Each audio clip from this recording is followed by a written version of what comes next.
Welcome to Badminton Unlimited, where we bring you all things connected to the world's fastest racket sport.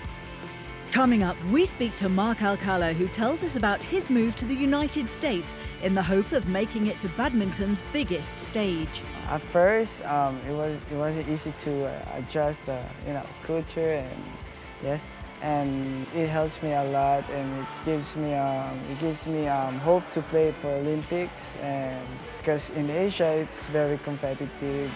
Who'll come out tops at the TOTAL BWF World Championships next week? We pick out the favourites for Nanjing. And Thailand's injured star Ratchanok Intanon tells us about her recovery plan in preparation for the World Championships. We begin with the Singapore Badminton Open 2018, the final stop on the HSBC BWF World Tour before the second BWF major event of the year, the TOTAL BWF World Championships 2018, which gets underway in Nanjing next week. And for two champions in Singapore, it proved to be the perfect warm-up. World number 7, Cho Tin Chen, clinched the men's singles crown, defeating compatriot Su Jian Hao with a well-paced 21-13, 21-13 victory. I won a Super Series title maybe from 4 years ago, so I think it's a big win, and I think 4 years I done very more training, many failed, so I think my mind now is more stronger. So Trans-Taipei player need to strong together and fight to other nations players. We need to do more harder. Malaysia's Goh Soon Huat and Chevon Jamie Lai not only won the mixed doubles title, but they did it with plenty of style, defeating the reigning mixed doubles world champions Tontawi Ahmad and Liliana Natsir in straight games. And their intent was clear, as Goh and Lai attacked their opponents right from the start, not giving them a chance to slow things down or take control. The result, a 21-19, 21-18 win over the world number ones in 35 minutes to clinch their second title of the year. The right kind of momentum needed as they head to Nanjing. I was very excited before I go into the match to play against them. And then our mindset is that they are good and we'll just give our best game today.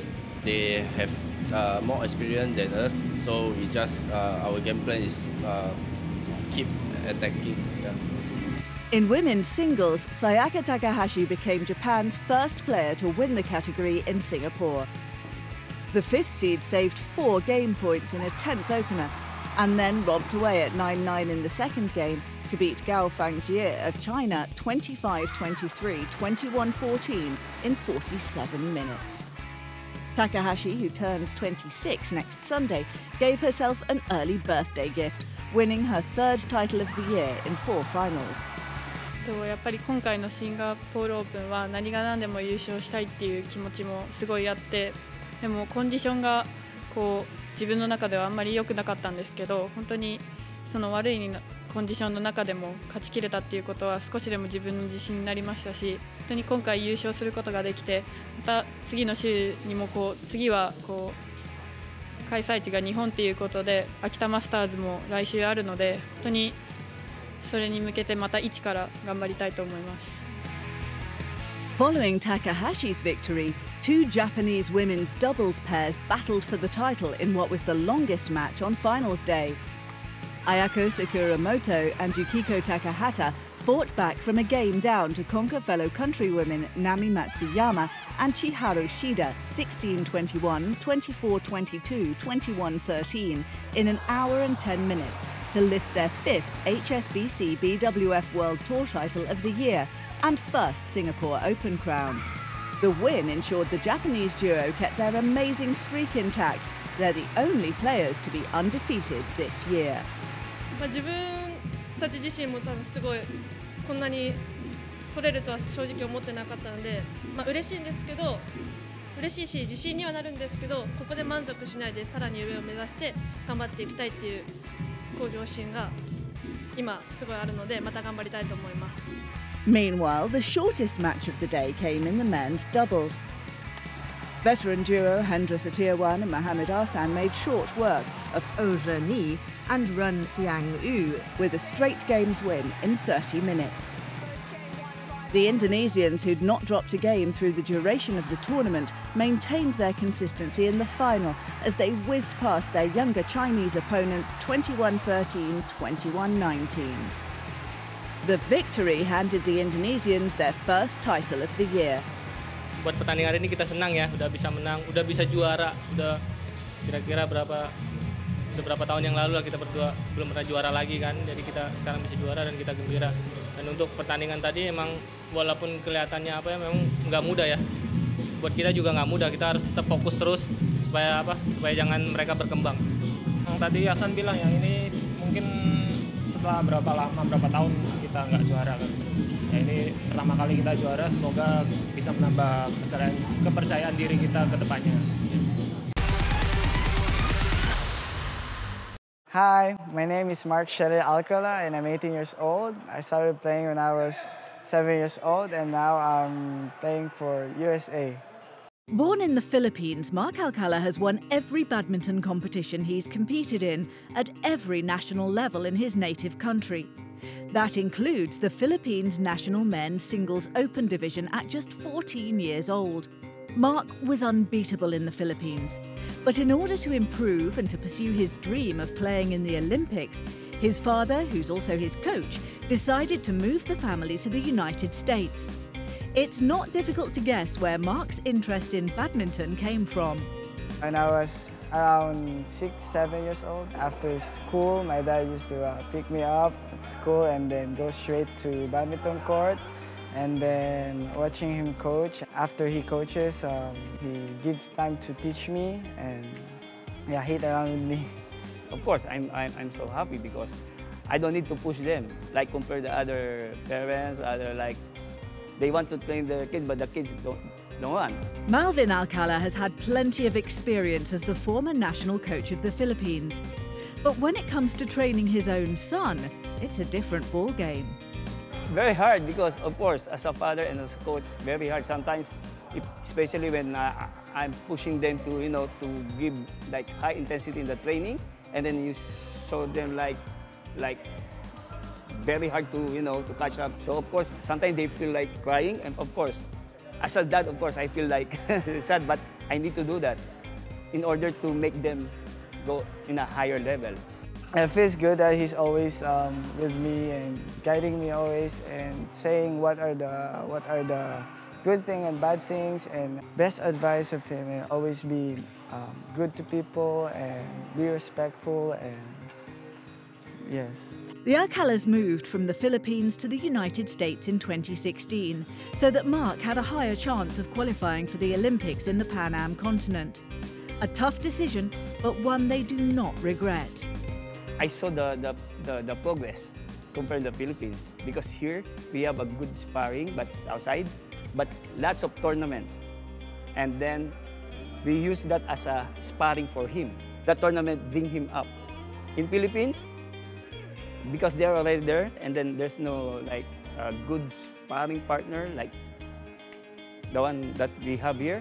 At first, it wasn't easy to adjust the culture and yes, and it helps me a lot, and it gives me hope to play for Olympics, and because in Asia it's very competitive. That a lot of good players, especially for China, Malaysia, Indonesia, yes, and it's very competitive. Before, my dream is only my daughter to play in the Olympics. But the problem is my daughter, her appetite lost in badminton. She's now focused in the study. That's why we moved here to pursue his dream, because his dream is to play in the Olympics. I don't want to happen what happened to my daughter. That's why we moved here, and then, of course, for me, so I want him also to reach his dream. So that's why we work together in order to make that dream happen.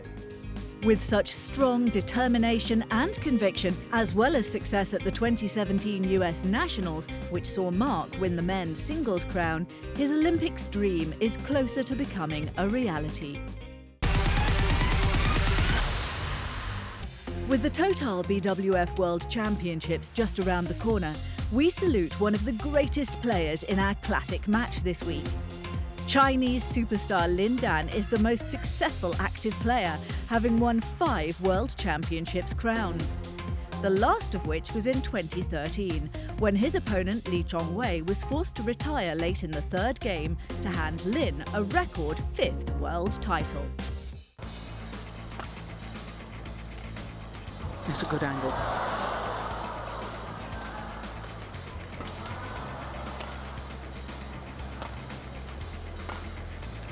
From these clear rallies, you can see that Chong-wei is a bit more. Oh, what a fantastic rally! Oh, I don't believe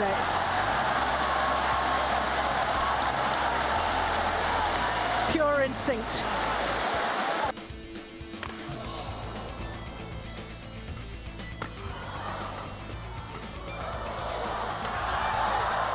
Good defense.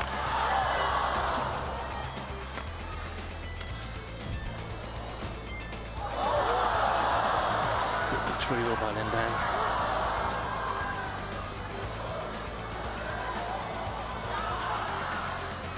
What a rally. Excellent.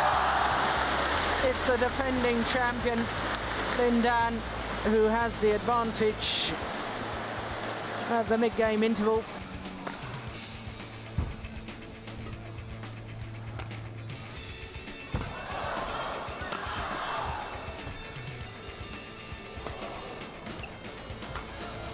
Great control by Lin Dan.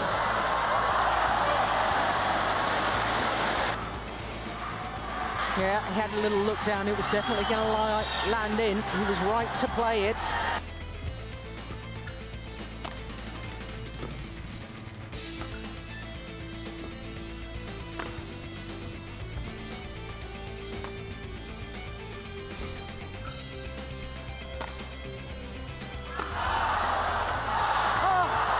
What a fantastic defense. And that's the sort of rally that can change a match. You think you're down and out of a rally.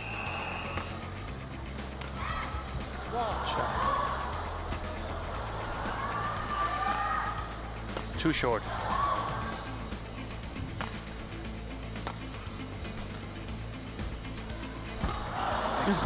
Shot. Brilliant. That's why. No, it's in. Lin Dan is having the better control.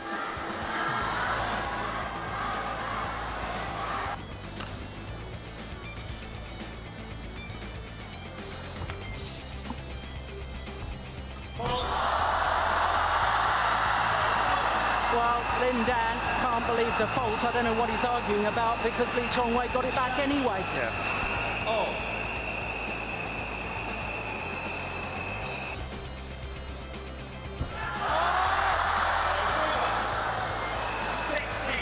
Now, what on earth's happened to Lee Chong-wei?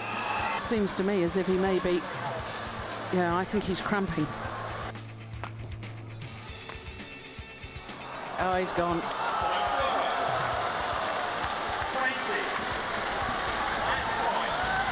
An hour and 31 minutes. This is tragic. Lin Dan is calling for the medics. He's rewritten the record books. Lin Dan of China. A 5th World Championship title. Time for a short break. Up next, we give a special preview of next week's TOTAL BWF World Championships.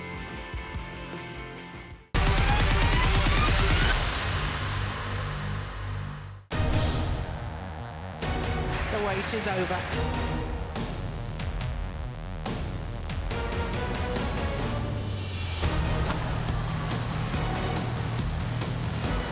But look at that dive.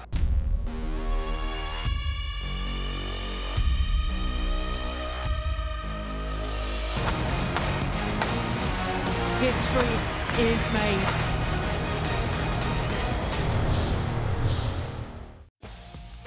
It's almost here. The TOTAL BWF World Championships will touch down in Nanjing, China next week, where the planet's top shuttlers will battle to claim the right to be called the best in the world. Together with insights from our experienced match commentators, let's look at who are the leading contenders for the prestigious crown. Starting with men's singles. Victor Axelsen will look to defend his title successfully, but believes there's no real favourite, and the challenge could come from anyone.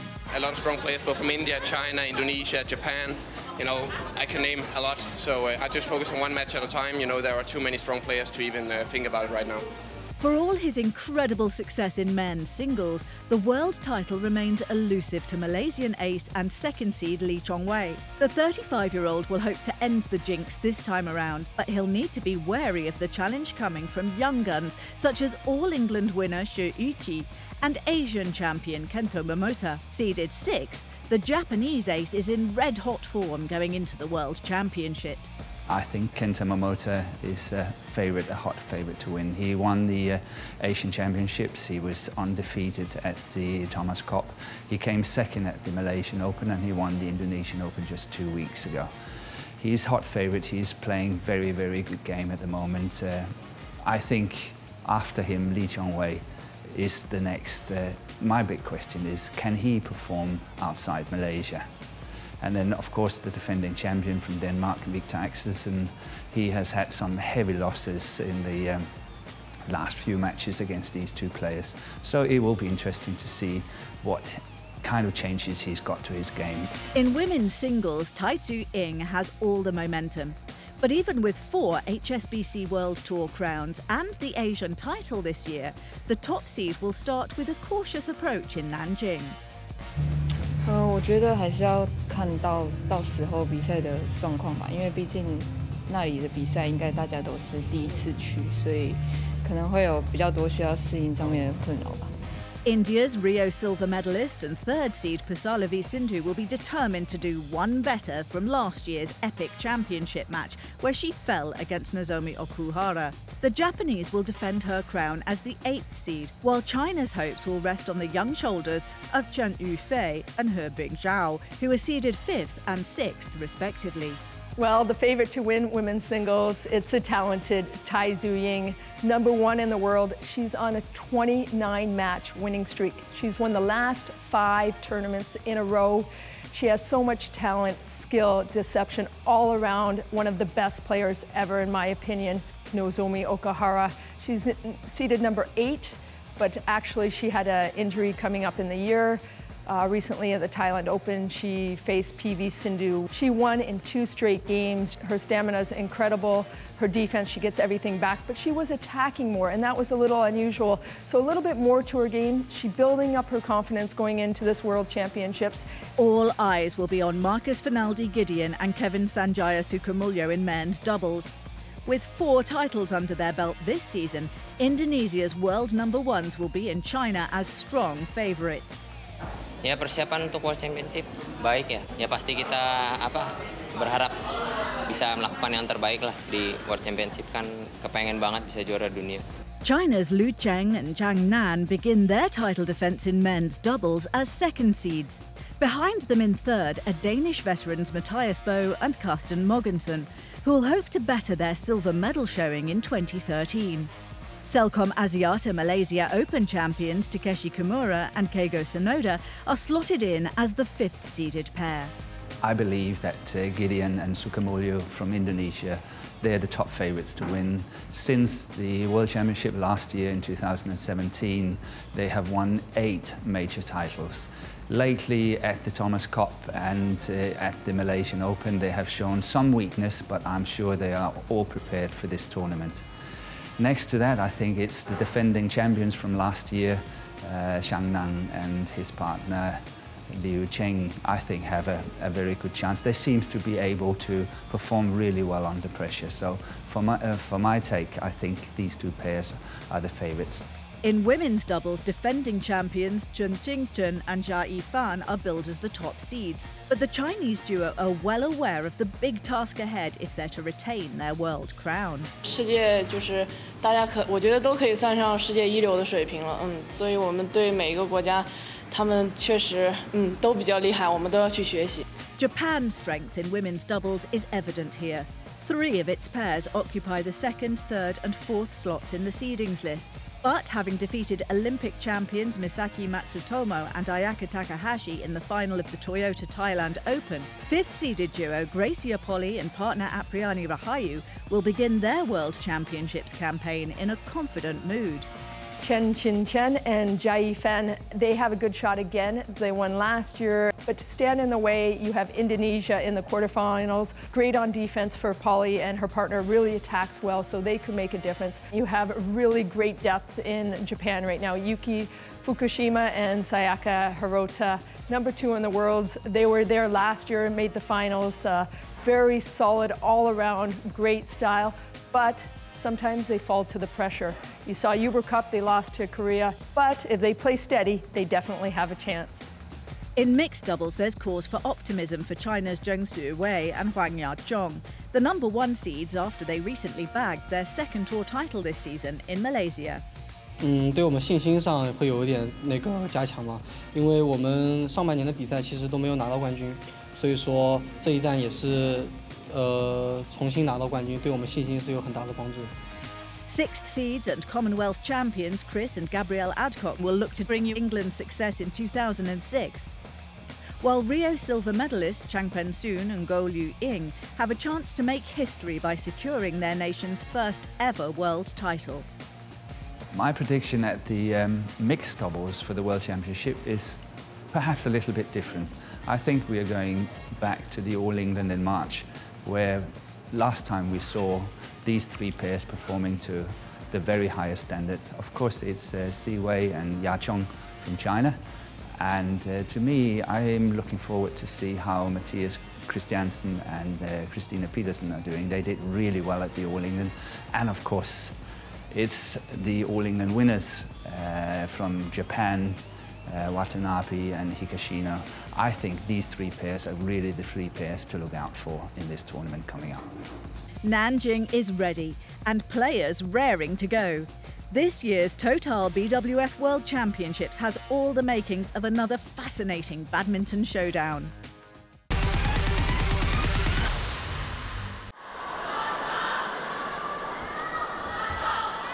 It's gone wide!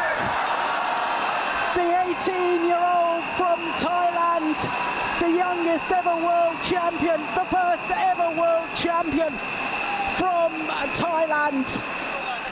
5 years ago, Ratchanok Intanon's unexpected victory at the World Championships put her on the map. The Thai superstar has high hopes of reclaiming the crown. But a back injury sustained in the lead-up to the Total BWF World Championships 2018 has put a dampener on her preparations. I have some injury from Malaysia. When I lost in the semi-final in Malaysia, I have like 3 or 4 days that I don't have the match, but I just train a little bit, prepare for the Indonesia. I think that my back pain is getting better, and after that, when I play, I don't feel it too much like in the Malaysia, and I just continue to play, and yeah, it's more pain when I play the tough game. In order to rest and focus on her recovery, Intanon was forced to withdraw from the HSBC BWF World Tour Super 500 events in her home country and Singapore. Now just therapy with my back pain and do some swimming and have more cardio, and yeah, I don't want that my fitness down. I don't think that I have to always think about my back pain. I don't want that my mental is like always afraid about the pain. Despite the injury, Ratchanok can take comfort in the fact that she's the only player this year to defeat the World Championships' overwhelming favourite, Tai Tzu-ying. About 3 or 4 years ago, she still like easy mistake But now I think that her game is not different from that time because she have a good skill already, and now she have a good fitness and good body, good shape, or everything is good for her. So that's why I think that every player still cannot defend her. So I hope one time that I can more stronger than her. We've come to the end of the show, but join us next week as Japan's reigning world champion Nozomi Okuhara recounts that epic gold medal match in Glasgow last year. 試合終盤になって、もっと試合してたいなって思うくらいすごいハイレベルな。And get connected with the latest stories and features on the HSBC BWF World Tour when you log on to bwfbadminton.com. See you next week.